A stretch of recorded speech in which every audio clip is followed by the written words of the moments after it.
بسم الله الرحمن الرحيم. الحمد لله رب العالمين، والصلاة والسلام على أشرف الأنبياء والمرسلين سيدنا محمد وعلى آله وصحبه وسلم أجمعين. أولا حياكم الله أخي. حكاية عدسة، أنتم حريصون على أن تكون التغطية في ركن جمعية الشباب بالصورة المثلى، وما أدل على ذلك من اهتمامكم وسعيكم إلى أن تكون الصورة واضحة لهذا الركن.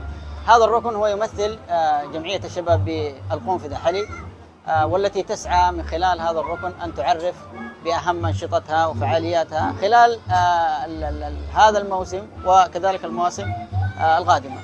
حقيقة احنا في هذا المهرجان بالذات ركزنا على عدد من النقاط وأجملناها ولخصناها في مصطلح أسميناه من جملتين، أسميناه حلول الشباب. اليوم جمعية الشباب تقدم ركن تعريفي تثقيفي لجميع الفئة المستهدفة. كذلك لديها عدد من الدعم المقدم لعدد من الأسر المنتجة والتي تجاوزت 5 أسر. كذلك شراكة حقيقية مع العمل التطوعي، قسم العمل التطوعي في إدارة تعليم القنفذة. اليوم تطلع جمعية الشباب بدور كبير جدا فيما يمثل هذه الفئة وفيما يمثل طموحاتها وآمالها المستقبلية. نحن حقيقة سعداء بتواجدكم، سعداء كذلك بأن يكون هذا اللقاء لعموم الشباب بصفة عامة. الركن حقيقة وجد إقبال كبير، وكذلك وجد يعني حقيقة استحسان الكثير من فئتنا وكذلك من عموم الفئات الأخرى والمراحل العمرية. سعينا من خلال هذا الركن أن يكون من الأركان المميزة إن لم يكن المميز على مستوى هذا المهرجان، ونجد كذلك بأننا بإذن الله وصلنا إلى هذا الشيء. نسعى إلى أن يمتد هذا التميز وهذا العمل لمواسم قادمة أكثر نفع وفائدة بإذن الله. حقيقة هذا الركن يشرف عليه مجموعتين، مجموعة قامت بعمل الهيكل الذي ترونه أمامكم، وكذلك مجموعة تولت فيما يتعلق بالديكور ومتطلباته. مجموعة الروشان بالنسبة لهذا الهيكل الذي ممكن نال إعجاب الكثير، ومجموعة عرض الشعاع التي كان لها حقيقة لمسة إبداعية فنية وأخرجت هذه التحفة التي ترونها.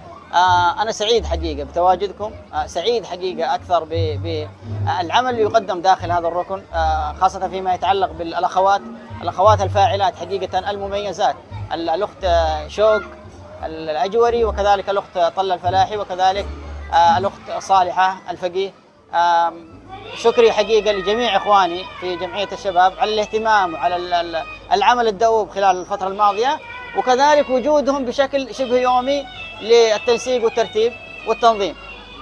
بإذن الله خلال الفترة القادمة ستقدم هذه الجمعية من خلال هذا الركن شيء نوعي مثل ما قدمت في هذه الفترة. كل أربعاء سيكون لدينا برنامج أسميناه حلول الشباب، نناقش فيها جميع أو أهم القضايا التي تعالج وتمس اهتمامات هذه الفئة. كذلك لدينا جانب نسائي، برنامج نسائي كامل حقيقة قدم في مساء الأمس واليوم استكمل، وكذلك سيمتد عندنا بإذن الله خلال الأسابيع القادمة. الجمعية حقيقة تحرص على الأعمال النوعية والأعمال المتميزة، وتحاول أن تركز على الكيف أكثر من تركيزها العام على الكم وعلى الأعداد بصفة عامة. في عدد من الأشياء اللي يحويها الركن حقيقة نحن نفخر ونحن نضعها فيما يتعلق بالدعم للأسر المنتجة، أو فيما يتعلق بعدد المتطوعين على مستوى المملكة، والتي تجاوز 500 متطوع ومتطوع على مستوى المملكة.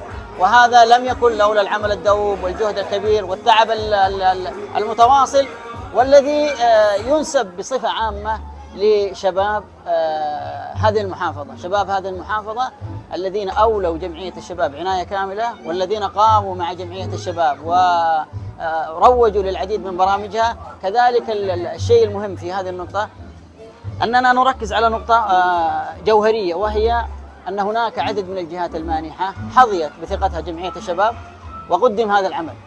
لم يكن العمل هذا لولا الجهود العظيمة من هذه المؤسسات وثقتها الكبيرة فيما تقدمه هذه الجمعية. الجمعية اليوم لديها برنامج كبير جدا على مستوى المحافظة، وهو برنامج مفاز فيما يختص بطلاب المرحلة المتوسطة والمرحلة الثانوية. بإذن الله أخي الكريم يكون لك زيارة للمقر، هذا المقر الذي يحتوي على أكثر من 90 طالب في كل خميس، يبدأون العمل من الساعة 4 وينتهون في تمام الساعة 9:30. حقيقة كلام يطول، وكثير، لكن أنا أرحب فيك مرة ثانية وسعيد بهذا اللقاء، وأتمنى أني أجملت أو فصلت بشيء قليل تقدمه جمعية الشباب، وبإذن الله يكون لك زيارة ثانية وترى بإذن الله العمل التراكمي الذي فيه تطوير وفيه تحسين في المرحلة القادمة بإذن الله.